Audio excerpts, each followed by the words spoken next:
नमस्कार, आदाब, सत श्री अकाल। Myself Ahmad sir, education @Ahmad sir. आपको पता है, आपसे प्रॉमिस भी किया था कि हर एक सब्जेक्ट का डिटेल बात करेंगे। क्या चल रहा है इवोल्यूशन में, क्या चल रहा है रिजल्ट को लेके और कैसा रहेगा रिजल्ट, इसके बारे में आज बात करनी है। National institute of schooling NIS के रिजल्ट का क्या चल रहा है, यूनिवर्सिटी के एडमिशन का क्या चल रहा है, यूनिवर्सिटी के एग्जाम को लेके भी अपडेट्स हम लोग करते रहेंगे। बहुत सारे एग्जामिनेशन के पॉइंट्स है जिसमें ओपन स्कूलिंग भी शामिल है, एनआईओएस भी शामिल है, और जो लोग ग्रेजुएशन पोस्ट ग्रेजुएशन के लिए जा रहे हैं या एडमिशन लेने के बारे में सोच रहे हैं उनके बारे में भी बात करेंगे। आपको पहले भी बोला था कि एनआईओएस का रिजल्ट कब आएगा, इसके बारे में भी इसमें डिक्लेयर करेंगे। सेकेंड थिंग इज दैट बहुत सारी एक्टिविटी हो रही है एनआईओएस के अंदर, उसका क्या अपडेट है वो भी आपको देंगे। जरा बात करते हैं जो पेपर्स हुए हैं उन जिनकी कॉपियां चेक हो रही है। हमने बोला था सब्जेक्ट वाइज डिस्कशन करेंगे। अप्रैल 2026 पेपर होता है अर्ली चाइल्डहुड एजुकेशन, संस्कृत व्याकरण, इन्वेंट्री मैनेजमेंट, उसके बाद बेसिक्स ऑफ ट्रांसपोर्टेशन। ये सारे पेपर चेक हो गए, पैक हो गए। अर्ली चाइल्डहुड का हुड एजुकेशन का रिजल्ट बहुत अच्छा है, नो डाउट। उसमें प्रैक्टिकल भी इन्वॉल्व है, थियरी भी इन्वॉल्व है और टीएमए भी इन्वॉल्व है। थियरी में पास होने के लिए 21, प्रैक्टिकल में पास होने के लिए 7 मार्क्स, टीएमए से 5 मार्क्स का कंट्रीब्यूशन आएगा। टोटल मिला के 33 बनता है और पास हो जाओगे। जरा बात करते हैं अगला पेपर 11 अप्रैल को होता है। 11 अप्रैल को पेपर होता है उर्दू का, संस्कृत साहित्य का, कृषि प्रोडक्शन प्रोसेसिंग मेकिंग का। ये सब कॉपियां चेक हो गई, पैक हो गई। तो ये 2 एक्टिविटी ऑलमोस्ट डन हो गई। फिर बात करनी है 13 अप्रैल का। 13 अप्रैल की कॉपी 24 में चेकिंग के लिए आता है। ये कॉपियां जोर शोर से चेक हो रही थी, ऑलमोस्ट ये एंड पर है, अभी पैक नहीं हुई। 13 अप्रैल को पेपर होता है ज्योग्राफी का, 80% कॉपी चेक हो गई, कंप्लीट नहीं हुआ, अभी फिनिशिंग पर है। तो 316 ज्योग्राफी की कॉपी ऑलमोस्ट चेक पर है। ज्योग्राफी के बारे में भी बात हुई थी। ज्योग्राफी का भी रिजल्ट ऑलमोस्ट वही है जो पिछला अप्रैल का था। पिछले साल का जो अप्रैल है या अक्टूबर का पैटर्न जो दिख रहा है उसी पैटर्न के आसपास ही रिजल्ट है, ना कम है ना ज्यादा है। ज्योग्राफी में पास होने के लिए 21 थ्योरी में चाहिए, प्रैक्टिकल में 7 मार्क्स चाहिए, असाइनमेंट में 5 मार्क्स चाहिए। ये चीज दिमाग में रखिए, मिनिमम 21 चाहिए थ्योरी में। ज्योग्राफी के अलावा transport and warehouse management, ये भी कॉपियां चेक हो रही हैं। साथ में इंडियन साइन लैंग्वेज, ये कॉपी चेक हो गई है, इसमें स्टूडेंट बहुत कम होते हैं। जरा बात करते हैं 16 अप्रैल की। 16 अप्रैल का पेपर होता है बायोलॉजी का, अकाउंटेंसी का, इंट्रोडक्शन टू लॉ का और मिलिट्री स्टडी का, हिस्ट्री का। ये कॉपियां ओपन है, चेकिंग चल रही है, अभी डन नहीं हुआ।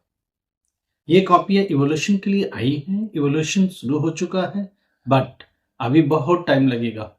इनको फिनिश होने में कम से कम 20 मई तक जाएगा ये कॉपी इवोल्यूशन होते होते। जरा बात करते हैं 17 अप्रैल को। 17 अप्रैल को हिंदी होता 301 हिंदी का पेपर। ये कॉपियां ओपन हो गई हैं, इवोल्यूशन स्टार्ट हो गई है। हिंदी 301 12th क्लास पास होने के लिए कितना चाहिए, 26। हिंदी में पास होने के लिए 26, इंग्लिश में पास होने के लिए 26, पॉलिटिकल साइंस में 26, सोशियोलॉजी में 26, हिस्ट्री में 26। इनमें प्रैक्टिकल का सपोर्ट नहीं है। टीएमए से 20% 20 मार्क्स का टीएमए होगा और थियरी का एग्जाम 80 मार्क्स का होगा। इसमें पास होने के लिए 26 थियरी में चाहिए एट एनी हाउ। जरा बात करते हैं 18 अप्रैल को पेपर होता है फिजिक्स का 312, हिस्ट्री का पेपर 315, इन्वायरमेंटल साइंस का पेपर 333। उसके बाद लाइब्रेरी एंड इंफॉर्मेशन साइंस, ये सब पेपर हुई। कब हुआ ये पेपर, 18 अप्रैल को। ये कॉपी स्पॉट पर आ गई है, कॉपी चेकिंग चालू हुई है, अभी स्टार्ट ही हुआ है इवोल्यूशन का काम। अब इसमें सबसे बड़ी बात क्या है, पास होने के लिए क्या चाहिए जरा हम समझते हैं। फिजिक्स में पास होने के लिए थियरी में 21, प्रैक्टिकल में सेपरेटली कॉलम में 7 मार्क्स, टीएमए के सेपरेट कॉलम में मिनिमम 5 चाहिए पास होने के लिए। अगर उससे ज्यादा है तो ऐसा नहीं कि अगर टीएमए में मार्क्स ज्यादा है तो थियरी में कम होगा तो पास हो जाओगे, बिल्कुल नहीं। टीएमए में मार्क्स ज्यादा है तो आपके परसेंटेज इंप्रूव में हेल्प करेगा, आपके ओवरऑल परसेंटेज बढ़ेगा, मगर पास होने में कोई रोल नहीं है। थियरी में 21 से 20 भी पाए ना, एक नंबर भी कम हो तो आपको फेल करेगा एट एनी हाउ। चाहे टीएमए में 20 का 20 लगाओ, कोई फर्क नहीं पड़ता। प्रैक्टिकल में 15 का 15 या 20 का 20 भी लगा है तो भी कोई फर्क नहीं पड़ता। थियरी में मिनिमम 12th क्लास में, फिजिक्स में, केमिस्ट्री में, बायोलॉजी में 21 चाहिए। इन्वायरमेंटल साइंस में भी 21 चाहिए। तो ये बात हो गई। अब उसके बाद 20 अप्रैल को पेपर होता है होम साइंस का 3-2-1। होम साइंस में पास होने की गुंजाइश बहुत ज्यादा होती है। और ये जो 20 अप्रैल की कॉपी है ये इवोल्यूशन स्पॉट पर ओपन हो गई है, कॉपियां चेक हो रही है। जो होम साइंस 3-2-1 है, पास होने के लिए थियरी में कितना चाहिए? 21। प्रैक्टिकल जो 20 मार्क्स का है उसमें पास होने के लिए 7 मार्क्स। अगर आप 12th क्लास में प्रैक्टिकल में फेल होते हो तो SYCP आएगा, आप उस सब्जेक्ट में फेल माने जाओगे। थियरी में फेल हो तो SYCT आएगा, दोनों में ही फेल हो तो SYC आएगा। आज कुछ स्टूडेंट बात कर रहे थे UFM के बारे में, RL के बारे में, लगातार क्वेरी है। आज हम लोग इस पर बात करेंगे। थोड़ा सा सब्जेक्ट वाइज डिटेल का पेंडिंग है आपके साथ, इसीलिए वो भी डिस्कस कर रहे हैं। जरा और भी बात करते हैं। ये तो हो गया 21 अप्रैल का पेपर, राइट। अब हम लोग बात करें 22 अप्रैल का पेपर। साइकोलॉजी का पेपर होता है 3-8। ये 22 को पेपर होता है। ये कॉपियां इवोल्यूशन स्पॉट पर आई है, ओपन है, बट अभी चेक नहीं है, चेकिंग शुरू नहीं है, इवोल्यूशन शुरू नहीं है। उसके बाद 23 अप्रैल को पेपर होता है संस्कृत का, जेंडर स्टडीज का। सिर्फ ये पेपर आ चुकी हैं, इवोल्यूशन स्पॉट पर चेकिंग नहीं है।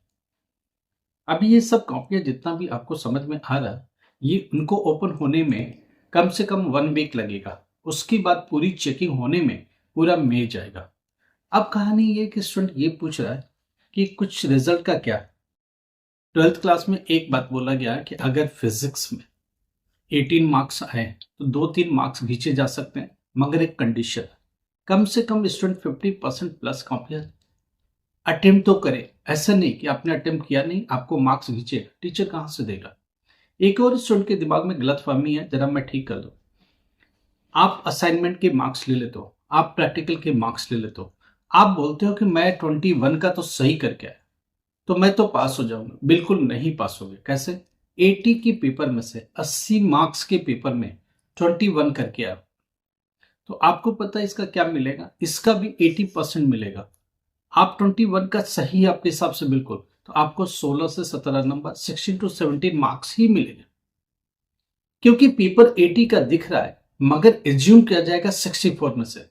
तो क्या होगा, जो मार्क्स आपको मिल रहे हैं उसका भी 80% में कन्वर्ट होगा और पेपर जो 80 का वो कन्वर्ट होगा 80% 64 में से। अब आप बोलोगे कि फिर पेपर 80 का क्यों हुआ? जो लोग टीएमए के लिए नहीं है एलिजिबल उनके लिए भी वही पेपर है, और जो टीएमए के लिए एलिजिबल है उनके लिए भी सेम पेपर है। तो जब पेपर कॉमन बनता है, बोर्ड 2 पेपर नहीं बना सकता, बोर्ड ने कॉमन पेपर बनाया है। इस कंडीशन में क्या होगा, जब रिजल्ट कंप्यूटर पर जाएगा तो वो सॉफ्टवेयर को पता है क्या करना है, वो आपके मार्क्स को 80% में कन्वर्ट कर देगा। आप पाए 20 मार्क्स, आपको दे देगा 16। आप पाए 25 मार्क्स, आपको दे देगा 20। तो आप ये चीज दिमाग में लेके चलो। ये सब होने के बाद अगर 18 मार्क्स फिर भी फाइनली आता है या 19 मार्क्स, उसकी बाद के क्वेश्चन अगर आपने अटेम्प्ट नहीं किया तो बोर्ड कैसे पास देगा आपको? पास देने के चांस नहीं बनते। क्वेश्चन अटेम्प्ट ही नहीं है, आप 21 का अटेम्प्ट करके आते हो, आपको मिलता 16 मार्क्स, उसके आगे का एक नंबर का भी क्वेश्चन अटेम्प्ट नहीं है, टीचर को 1 मार्क्स बढ़ाना भी है, तो किस क्वेश्चन पर जाके लगाएगा? 18 का 18 दे दिया। जो लोग सीबीएसई में फेल हुए वो इस बोर्ड में आ सकते हैं। सीबीएसई में फेल कैंडिडेट जो 10th क्लास में फेल हुआ वो इस बोर्ड में आ सकते हैं और गारंटेड पास हो सकते हैं। उसके पीछे रीजन है, ट्रांसफर ऑफ क्रेडिट इधर लगेगा, साथ में हमारी तरफ से एडमिशन का प्रोसेस में हेल्प की जाएगी। हमारी गारंटेड बैच टीम, फैकल्टी जिसमें शामिल है टॉप मोस्ट, वो आपको लेके आगे बढ़ेंगे। कौन सा सब्जेक्ट देना है, कौन से सब्जेक्ट की चॉइस होनी चाहिए, कल को आपको डी फार्मा करना है, बी फार्मा करना है, जेई में जाना है, नीट में जाना है, उसके अकॉर्डिंग सब्जेक्ट सिलेक्ट करेंगे। उसके अकॉर्डिंग अगर आपको नॉर्मली पास होना है तो इजी सब्जेक्ट कौन सा है जिसमें प्रैक्टिकल का सपोर्ट हो, असाइनमेंट का सपोर्ट हो, ऐसे सब्जेक्ट को चॉइस मिलेंगे और इजीली आपको पास कराने में हेल्प करेगा। Help in the sense easy subject जिनमें प्रैक्टिकल का सपोर्ट हो या तो प्रैक्टिकल से ही पास हो जाए वो सब्जेक्ट्स ले लेंगे। जो सब्जेक्ट टीओसी के लायक है वो टीओसी में ले लेंगे। एक आध सब्जेक्ट रहेगा जो इजी सब्जेक्ट लेंगे जिनमें इजीली आप 1 मंथ के कोर्स करके पास हो सकते हो, ऐसा लेंगे। और आपका एग्जाम सितंबर अक्टूबर 2026 में ही हो जाएगा, 2026 में ही आप पास हो जाओगे। तो गारंटेड बैच बहुत सारे स्टूडेंट का उद्धार कर चुकी है। Thousands of student per year होते हैं और ये एनजीओ के साथ मिलकर हम लोग रन करते हैं और उन बच्चों को अभी उद्धार करते हैं ताकि वो लाइफ में मेन स्ट्रीम में आ सके। जो स्टूडेंट लगातार सफर कर रहे हैं 10th क्लास में, 12th क्लास में, वो चाहते कि हमारी मदद मिले, वो चाहते कि हमारी हेल्प से आगे बढ़े। हम नहीं चाहते किसी बच्चे का करियर रुक जाए, हम नहीं चाहते किसी बच्चे का करियर किसी एक एग्जाम की वजह से बंद हो जाए। हम चाहते कि एक रास्ता निकले, हम चाहते कि वो एक बेहतर रास्ते पर निकले और कुछ बेहतर उसकी लाइफ में होता हुआ दिखे। 12th क्लास पास हो, ग्रेजुएशन के लिए हम लोगों ने ए नैक यूनिवर्सिटी को अपने साथ अलाइन किया है, जिसमें बीए का कोर्स, बीबीए का कोर्स, बीएससी का कोर्स, एमएससी का कोर्स, एमबीए का कोर्स और बीसीए का कोर्स, सारा कोर्स अवेलेबल है। हम लोग इसको ऑनलाइन मोड में दे देंगे। इंडिया में कहीं भी रहो, आप लैपटॉप खोलो, यूनिवर्सिटी के साथ डायरेक्ट कनेक्ट हो और पेपर दो। हमारी टीम आपके साथ टेक्निकल सपोर्ट करेगी। असाइनमेंट कैसे बनाना है, प्रैक्टिकल एग्जाम का शेड्यूल यूनिवर्सिटी के साथ फिक्स करेंगे और साथ में एग्जामिनेशन आप जब ऑनलाइन दे रहे होगे तो कुछ भी दिक्कत है हमेशा खड़ी रहेगी आपके साथ। तो ये सब चीजें मिलकर के एक बेहतर आपके फ्यूचर को बनाने में मदद करेगी हमारी टीम। ये सब चीज लेके आगे बढ़ेंगे। 10th क्लास में अभी सीबीएसई का रिजल्ट आने वाला है। अगर कुछ भी कम ज्यादा होगा आपको घबराने की जरूरत नहीं है। ऊपर नंबर चल रहा है, कॉल करो। हम लोग इसी साल में आपको वापस बैठा के निकालेंगे, पास करेंगे।